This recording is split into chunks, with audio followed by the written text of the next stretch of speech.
Hello everybody, Fran Harris at franharris.com and also sixfigurespeakingtips.com.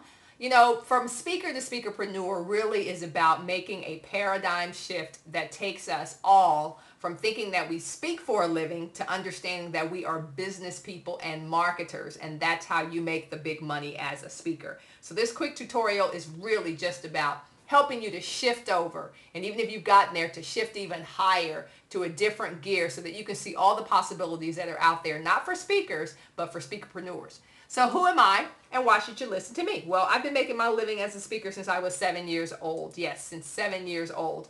I'm a speakerpreneur who was recently featured as a multimillionaire in the magazine with a 1.1 million circulation and subscriber base. That's in the last 30 days. As I said, I've been speaking since I was 7 years old in church and got my first paid gig when I was in junior high school, $500. Now, as you listen to this, some of you still haven't made $500, and I was 12 years old. Come on, you gonna let a 12-year-old beat you?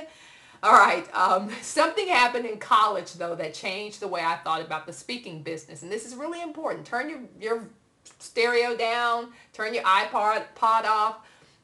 Listen to this. This changed my life. When I was in college, I was a student athlete, a basketball player at the University of Texas at Austin, and because of the NCAA rules, we could not get paid when we did any kind of jobs because they figured you're getting a full ride as a scholarship athlete. You don't need any more money. Boy, they were wrong, but that's another video. Anyway, so something happened in college. I got invited to speak, as I did probably 20 times a year when I was playing basketball. High schools, junior high schools, churches, community organizations, you name it, banquets, corporations. I was always speaking or going to talk about what we were doing as a team. This particular time I got invited to a Fortune 100 company, and they wanted me to talk about team building. They wanted me to talk about how do you build a championship team.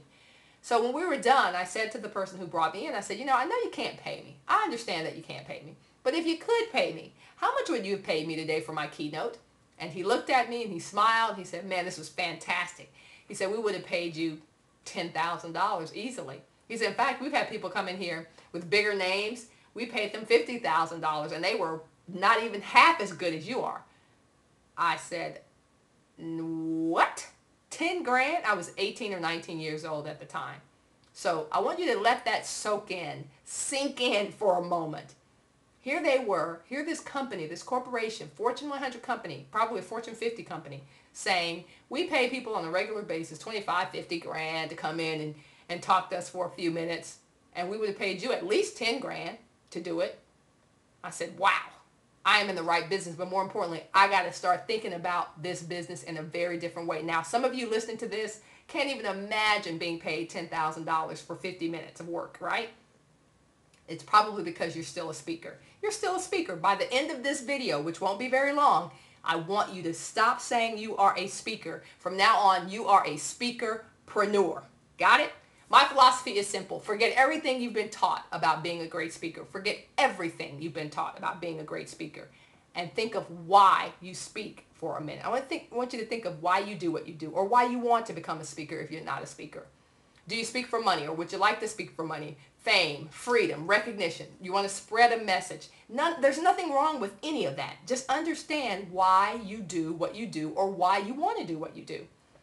If your why is compelling enough, you'll not only become an effective speaker, you'll also become a well-paid speaker.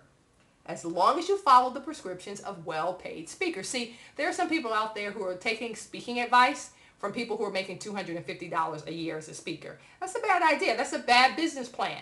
You want to take advice and counsel and follow the lead and the model of people like me who routinely bring in millions of dollars from their speaking businesses, all right? From speaker to speakerpreneur. Lesson number 1, stop trying to be a speaker. Here's what I mean by that. Some of you are out there trying to be a speaker. You're trying to gesture with the right hand at the right time.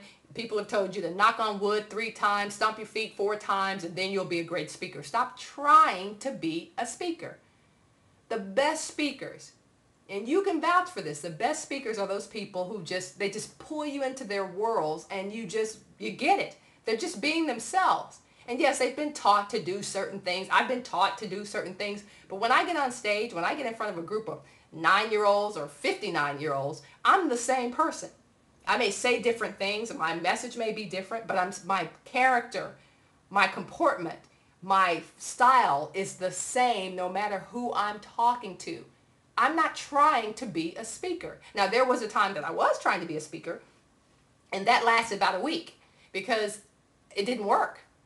It felt fake. So some of you out there have been in some of these groups and associations, and they've told you if you say 3 times, or if you say 1 time, that you're going to be doomed as a speaker. That's not necessarily so. Now, of course, you don't want to do things that really turn your audience off from a standpoint of your delivery. You want to come across as knowing what you're talking about.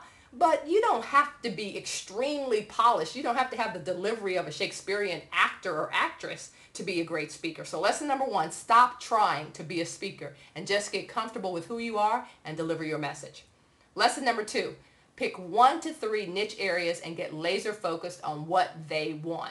All right, so let me tell you what I mean when I say a niche. If you don't live in this country, some people call it niche. In Texas, we say niche. A niche market, a niche area is not women. People will say, well, I target women. Well, that's a big demographic. That's a huge demographic. But if you target women 25 to 30 who work out 3 times a week at the gym doing yoga, that is a niche. All right? If you target men who golf in the dark on Wednesdays, that's a niche. Okay, you get it? You got to get focused on that. So when you find your 1 to 3 areas, you get focused on what they want.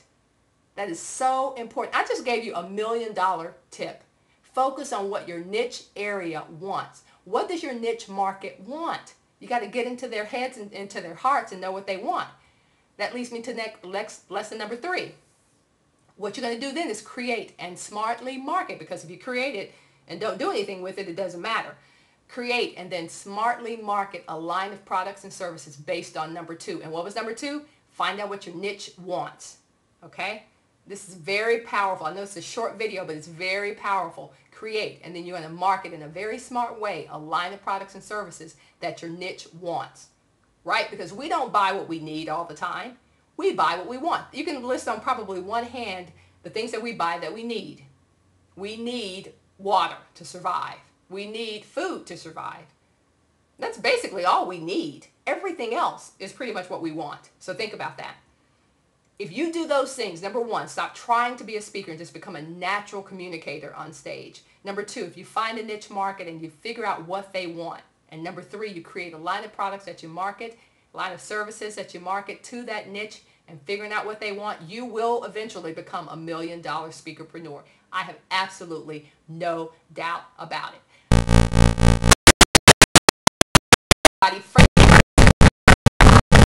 Six figures.